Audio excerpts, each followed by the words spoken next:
ചായപ്പൊടി അവിടെ എന്തിനാ വെച്ചേ? അവിടെ ഒന്നും വെക്കരുത് കേട്ടോ. ഞാൻ വെച്ചിരിക്കുന്ന സാധനങ്ങളൊക്കെ എടുത്ത് മാറ്റണം. എനിക്ക് ഒട്ടും ഇഷ്ടമല്ലാത്ത പരിപാടി.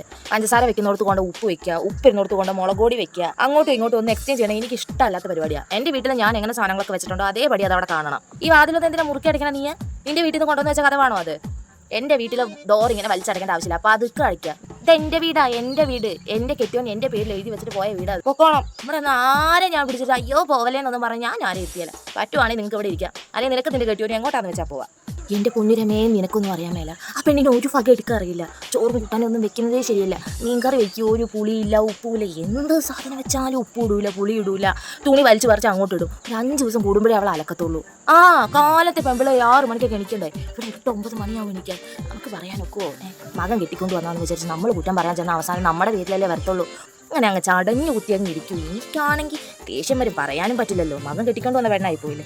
സഹിച്ചൊക്കെ അങ്ങനെ വെക്കതേ. ആ അരി വെള്ളത്തിലിട്ട് വെച്ച് അരച്ചാർന്നോ? ഞാൻ വന്ന് അവിടെ അടുപ്പും കത്തിച്ച് വെള്ളം വെച്ചാനല്ലേ? അതൊക്കെ ഒരാൾ പറഞ്ഞു തന്നെ. നിനക്കൊന്ന് ചെയ്തുകൂടെ അതൊക്കെ? എങ്ങനെ ഞാൻ ചേർന്നിട്ടില്ല, പോയി ചേരണ്ട്. ഇവിടെ അപ്പടി പൊടി ഇത് എന്താ ഇവിടെ ആരെങ്കിലും കയറി വരുന്നല്ലേ? ഒന്ന് അടിച്ച് തുടച്ചൊക്കെ ഇട്. ആ പുറത്ത് അഴയിൽ ആ തുണി അലക്കി ഇതൊക്കെ ഉണ്ട്. അതൊക്കെ എടുത്തിട്ട് മഴക്കാറുണ്ട്, വേഗം ചെല്ല്. ആ മോളെ ചായ കുടിച്ചില്ലേ? ആ അമ്മ അവിടെ ചായ എടുത്ത് വെച്ചിട്ടുണ്ട്. പലഹാരം ഉണ്ട് കേട്ടോ, എടുത്ത് കഴിച്ചോട്ടോ. അമ്മയ്ക്ക് പണിക്കുവാൻ സമയമായി. ഒന്നും ഉണ്ടാക്കൊന്നും വേണ്ട, അമ്മ വന്നിട്ട് എല്ലാം ചെയ്തോളാം. ബസ്സിന് ചേഞ്ചില്ലെന്ന് അവൻ പറഞ്ഞായിരുന്നു. എൻ്റെ അടുത്ത് കയ്യിൽ പൈസ ഒന്നും കാണില്ല, അമ്മ കൊടുക്കണമെന്ന്. ഒരു കവറിൻ്റെ അകത്ത് ഒരു 500 രൂപ വെച്ചിട്ടുണ്ട്, എടുത്തോണ്ട് പോക്കോട്ടോ. നോക്കി പോണേ മോളെ.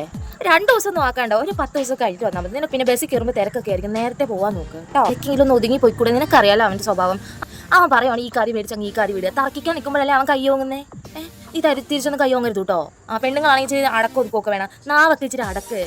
ഇതൊക്കെ എന്താ ഈ പേരുവിളി? വിനീഷേന്ന് മര്യാദയ്ക്ക് കൊടുക്കാവനെ. ഒന്ന് ഏട്ടാന്നൊക്കെ വിളിച്ചാൽ എന്താ? വിനീഷേ ഏട്ടാ. അപ്പോൾ അങ്ങനെയൊന്നും വിളിക്കല്ലേ.